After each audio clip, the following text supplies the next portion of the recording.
Assalamualaikum warahmatullahi wabarakatuh. Alhamdulillah, la haula wala quwata illa billah. Amma ba'd.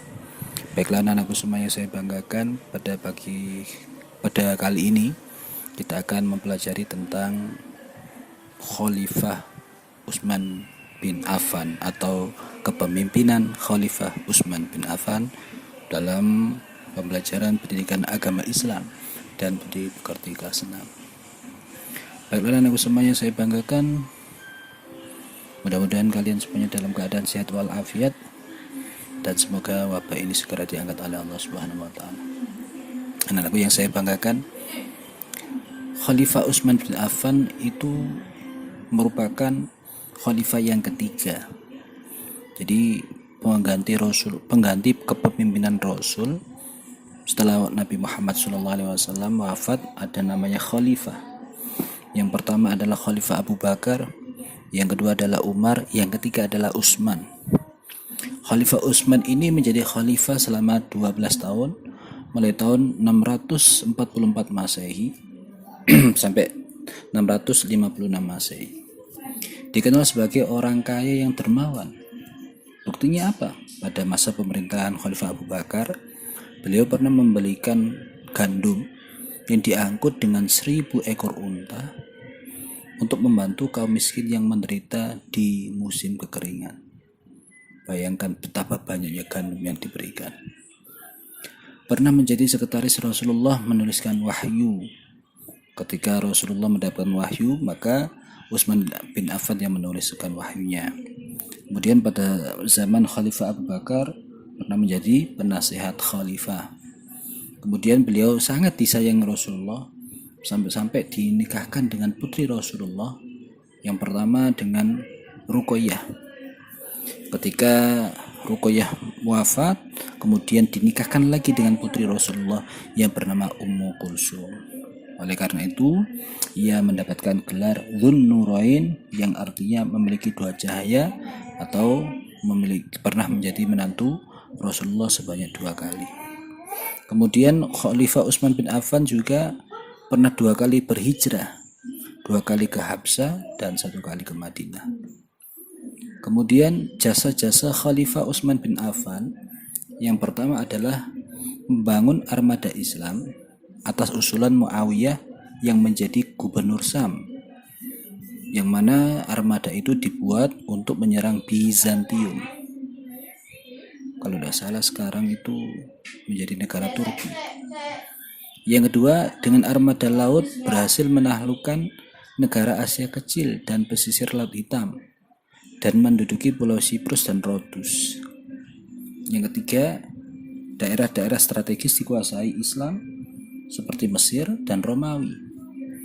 Di Mesir, pasukan Islam diarahkan ke Afrika Utara, dan salah satu pertempuran yang terkenal ketika mengalahkan tentara Romawi adalah pertempuran Zatis Sawari. Kemudian jasa-jasa Khalifah Utsman bin Affan yang keempat adalah melakukan kodifikasi atau menyusun, membukukan Al-Quran.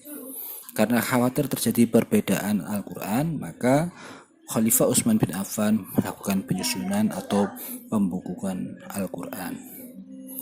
Kemudian berikutnya membentuk panitia penyusunan Al-Quran, yang mana penyusunan Al-Quran ini panitianya diketuai oleh Zaid bin Sabit dengan anggota Abdullah bin Zubair dan Abdurrahman bin Haris.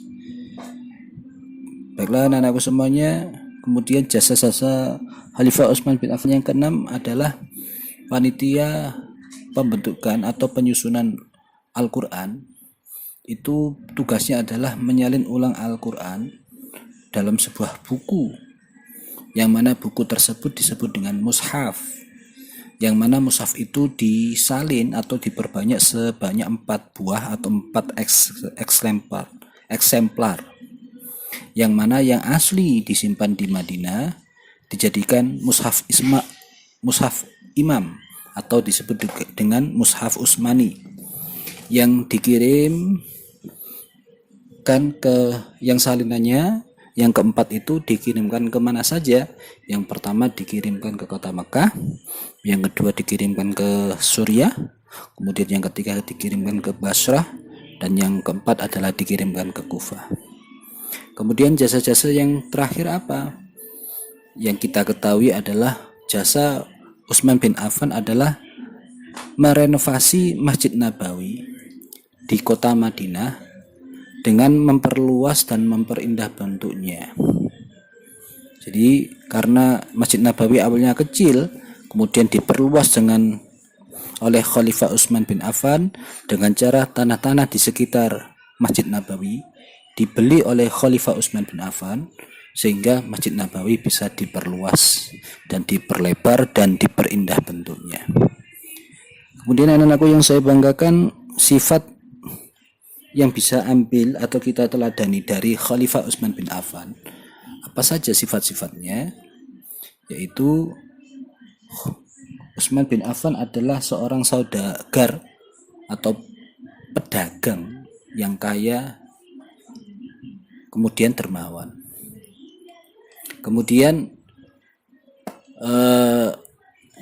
Khalifah Utsman bin Affan juga merupakan seorang ahli ekonomi yang terkenal, sehingga dia memiliki banyak harta karena mereka merupakan ahli ekonomi yang terkenal. Kemudian yang ketiga, merupakan seorang pemimpin yang memiliki jiwa kepemimpinan yang tinggi.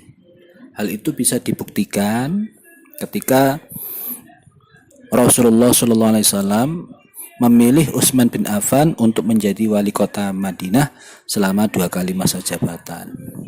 Kemudian yang keempat, yang sifat keteladanan Utsman bin Affan adalah memiliki jiwa sosial yang tinggi. Jadi bisa apa buktinya? Yaitu ketika Utsman bin Affan membeli sumur yang airnya jernih dari orang Yahudi seharga 200.000 dirham atau setara 2,5 kilogram emas, yang mana sumur yang dia beli itu kemudian dia wakafkan untuk kepentingan masyarakat umum, karena pada saat itu masyarakat di sekitar kekurangan air bersih, dan air bersih yang masih jernih yaitu sumurnya dimiliki oleh orang Yahudi, yang mana orang Yahudi itu tidak agak perhitungan ketika memberikan air. Makanya oleh Utsman bin Affan sumur itu dibeli seharga 200.000 dirham atau setara 2,5 kilogram emas. Kemudian apalagi keteladanan yang bisa diambil selain membeli sumur itu? Jiwa sosial yang tinggi Khalifah Utsman bin Affan adalah dia membeli tanah-tanah yang di dekat Masjid Madinah atau Masjid Nabawi. Untuk apa?